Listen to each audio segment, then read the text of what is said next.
I do So Russian comedy if too, people but YouTube you, it's Ike Gazar. Ike Gazarian, yeah. It's my Instagram has tons of clips, and I have both Russian and English.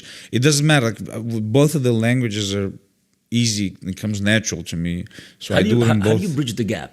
Because when you're thinking in Russian about the jokes, and then you translate them, or do you just kind of I switch in your mind? So I've learned how to switch between the two languages where it doesn't bother me. Before I had an issue. So before I used to do it only in Russian, right? And then a year ago I started doing it in English, and I'm like, why am I only doing it in Russian? So every time I write something in Russian, I will not translate. I will rewrite it in English. And you get lost in And back translation a and little bit forth. in your mind, or no? No, I don't get lost in translation. I used to have a problem before where, because I didn't do enough stand up, when I would do an English set, I would try to remember what I said in Russian set and try to bring that Russian comedy into English.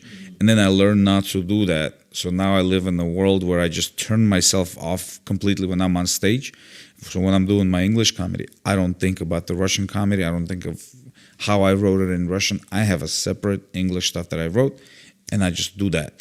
And then the same thing with the Russian. So when I just come out, I don't think of that.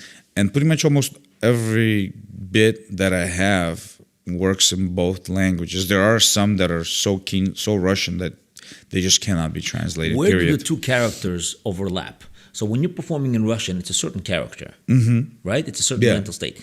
And then in English, it's a little bit different. They're very similar. They're similar because you overlap them. Yeah. You did. So, because that's the funny part. Because if you were full English, it wouldn't be as funny. Because you're adding a lot of, I think, non-American concepts and ideas. That's what gets people excited, and that's what they want to hear. Is like sometimes I'll come out and I'll be like, I'm an immigrant, and then I'm start telling them it's storytelling. Yeah. My comedy is literally storytelling made from stories that I've been in, that I've seen in my life, or a certain observation, and they're like, oh, this is a new angle that I haven't seen. And so typically I have an audience there sitting and they're really listening to what I'm saying. Plus, I have the way I time my comedy. I have punchlines every 10 seconds. So people are laughing every 10 to 12 seconds, and it keeps them engaged.